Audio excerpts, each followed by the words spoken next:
بسم اللہ الرحمن الرحیم۔ عید کے متعلق جو دوسرا بڑا اہم مسئلہ ہے اور جس میں عام طور پر لوگ کنفیوژن کا شکار ہوتے ہیں، سمجھ نہیں آ رہی ہوتی، وہ ہے عید کی نماز پڑھنے کا طریقہ۔ عید کی نماز پڑھنے کا طریقہ بہت آسان ہے، اس میں کوئی مشکل نہیں ہے، چونکہ عید پورے سال کے بعد موقع ملتا ہے عید کی نماز پڑھنے کا، تو اس وجہ سے لوگوں کو نماز یاد نہیں رہتی۔ حقیقت یہ ہے کہ کوئی مشکل نہیں ہے۔ آج میں آپ کے سامنے یہ طریقہ رکھتا ہوں۔ تو عید کی نماز جو ہے وہ 2 رکعت ہیں، چاہے عید الفطر کی نماز ہو چاہے عید الاضحیٰ کی نماز ہو، دونوں نمازوں کا طریقہ ایک جیسے ہے۔ دونوں نمازیں فقہ حنفی کی روح سے فقہائے احناف نے اس کو واجب قرار دیا ہے۔ تو عید کی نماز پڑھنے کا طریقہ باقی دیگر شرائط کے ساتھ، جب امام کے ساتھ آپ پڑھیں گے، جہاں جمعے کی شرائط ہیں وہی شرائط عید کی بھی ہیں۔ نماز پڑھنے کا طریقہ یہ ہے کہ آپ سب سے پہلے نیت کریں گے، جیسے آپ عام نمازوں میں نیت کرتے ہیں اسی طرح عید کی نماز کی بھی نیت ہوگی۔ نیت اصل میں دل کے ارادے کا نام ہے۔ اگر آپ زبان سے الفاظ ادا کر دیتے ہیں تو اچھی بات ہے، تاکہ آپ کی جو نیت ہے وہ مستحضر ہو جائے، حاضر ہو جائے۔ تو اگر آپ نے زبان سے بھی الفاظ ادا کرنے ہیں تو اتنے الفاظ ادا کرنا کافی ہے کہ آپ کہیں کہ میں نیت کرتا ہوں 2 رکعت عید الفطر یا عید الاضحیٰ جو بھی نماز ہے، 2 رکعت واجب عید الفطر کی نماز اس امام کی اقتداء میں اللہ اکبر، اتنی نیت کر لینا کافی ہے۔ زیادہ تفصیلات میں جانے کی ضرورت نہیں ہے۔ جیسے ہمارے ہاں کہا جاتا ہے کہ بھئی 6 زائد تکبیرات، تو وہ 6 زائد تکبیرات نماز کا حصہ ہیں، نماز کے اجزاء کو نیت میں ڈسکس کرنے کی ضرورت نہیں ہے۔ تو سب سے پہلے جب ہم نیت کریں گے تو امام، ظاہر ہے ہم نے امام کی اقتداء میں نماز پڑھنی ہے، تو جب سب سے پہلے تکبیر تحریمہ ہوگی، اللہ اکبر۔ تکبیر تحریمہ کے بعد امام اور مقتدی دونوں اپنی ثنا پڑھیں گے، سبحانک اللہم و بحمدک و تبارک اسمک و تعالی جدک ولا الہ غیرک۔ یہاں تک پڑھنے کے بعد اب 3 تکبیریں ہوں گی، امام بھی وہ 3 تکبیریں کہے گا، مقتدی بھی وہ 3 تکبیریں کہے گا۔ یہاں تک جب پڑھے گا تو امام اللہ اکبر کہتے ہوئے ہاتھ اٹھائے گا کانوں تک، پھر چھوڑ دے گا 1 تکبیر، پھر تھوڑا سا وقفہ، پھر اللہ اکبر، دوسری تکبیر، ہاتھ اٹھا کے کانوں تک لے آئیں گے اور اس کو چھوڑ دیں گے، یہ دوسری تکبیر ہو جائے گی۔ پھر تیسری دفعہ تھوڑا سا وقفہ دے کے اللہ اکبر تکبیر کہیں گے، تیسری تکبیر، اور ہاتھ باندھ لیں گے۔ امام نے بھی ہاتھ باندھنے ہیں اور مقتدی نے بھی ہاتھ باندھنے ہیں۔ تو یہ پہلی رکعت کی 3 تکبیریں ہو گئی ہیں۔ اس کے بعد امام سورہ فاتحہ کی قرات کرے گا، پھر سورت پڑھے گا، مقتدی پیچھے کھڑے رہیں گے، خاموشی سے سنیں گے، اور اس کے بعد رکوع، پھر اس کے بعد سجدہ، پہلی رکعت مکمل ہو جائے گی عام روٹین کے مطابق۔ جب دوسری رکعت کے لیے امام کھڑا ہوگا تو اب امام سورہ فاتحہ پہلے پڑھے گا، پھر سورت پڑھے گا، مقتدی پیچھے خاموشی سے کھڑے رہیں گے۔ جب امام سورت پڑھ لے، یعنی سورت فاتحہ بھی پڑھ لی، اس کے ساتھ سورت بھی ملا لی، تو سورت ملانے کے بعد اور رکوع میں جانے سے پہلے اب 3 تکبیریں دوبارہ ہوں گی، یعنی گویا کہ پہلی رکعت میں تکبیرات تھی فاتحہ اور سورت سے پہلے، یعنی قرات سے پہلے، اور دوسری رکعت میں تکبیرات ہیں قرات کے بعد، یعنی سورہ فاتحہ اور سورت مکمل قرات کہلاتی ہے، تو اس کے بعد ہے۔ تو رکوع میں جانے سے پہلے اب دوبارہ 3 تکبیریں ہوں گی دوسری رکعت کی۔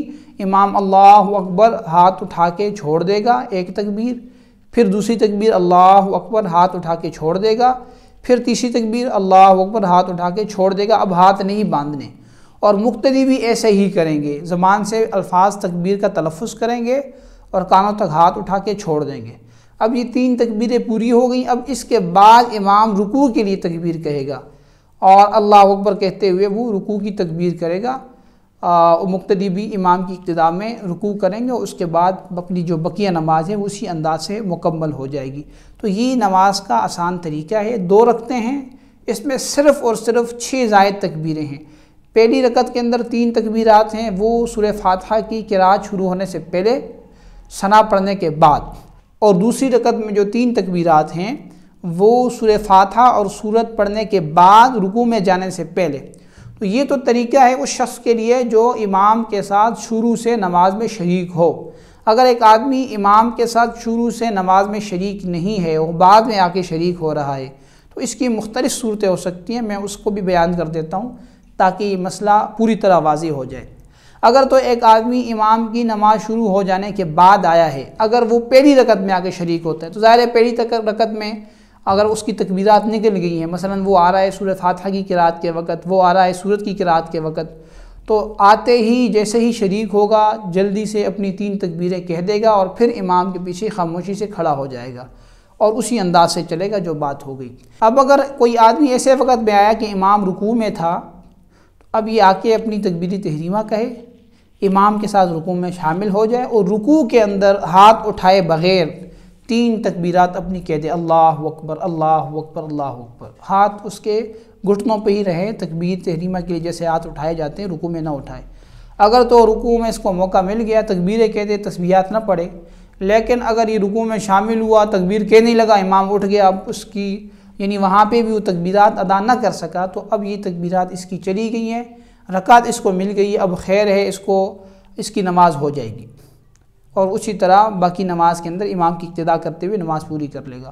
لیکن اگر ایک آدمی ایسے وقت میں آیا کہ جب امام ایک پہلی رکعت ادا کر چکا ہے، رکوع کے بعد آ کے شامل ہو رہا ہے یا دوسری رکعت میں آ کے شامل ہو رہا ہے، تو ظاہر ہے اس شخص نے جب ایک رکعت امام کے سلام کے بعد ادا کرنی ہے تو وہ کیسے ادا کرے گا؟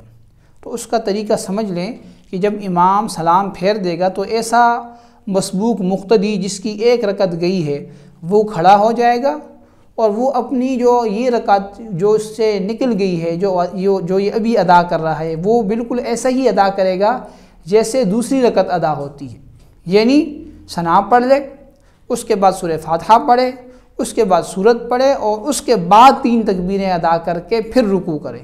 تو ایسی صورت میں گویا کہ اس مقتدی، وہ مقتدی جس کی ایک رکعت نکل گئی تھی، وہ اپنی جو قضا شدہ رکعت ہے وہ اسی طرح ادا کرے جیسے دوسری رکعت ادا ہوتی ہے۔ اور جس مقتدی کی 2 رکعتیں نکل جائیں اور 2 رکعتوں کی نماز کا طریقہ وہی ہے جو شروع میں عرض کیا جا چکا، یعنی امام کے ساتھ پڑھنے کا جو طریقہ ہے جو شروع سے شریک ہوگا، یعنی پہلی رکعت جب پڑھے گا تو ثنا پڑھے، اس کے بعد 3 تکبیریں، پھر فاتحہ، پھر سورت اور پھر پوری اپنی رکعت، پھر دوسری رکعت کے لیے کھڑا ہو، پھر سورہ فاتحہ، سورت اور اس کے بعد 3 تکبیرات، اس کے بعد پھر رکوع۔ تو یہ نماز کا طریقہ ہے اور اس کو اچھی طریقے سے سمجھنا چاہیے، سیکھ لینا چاہیے تاکہ کبھی بھی ہمیں اس طرح کا مسئلہ پیش آئے تو ہمارے لیے کوئی مشکل نہ ہو۔ اللہ تعالیٰ مجھے بھی اور آپ حضرات کو بھی عمل کرنے کی توفیق عطا فرمائے۔ وآخر دعوانا ان الحمدللہ رب العالمین۔ آزان میڈیا ہاؤس کو سبسکرائب کریں اور بیل کے آئیکن کو پریس کریں تاکہ آپ ہماری تمام آنے والی ویڈیوز کو دیکھ سکیں۔ جزاکم اللہ۔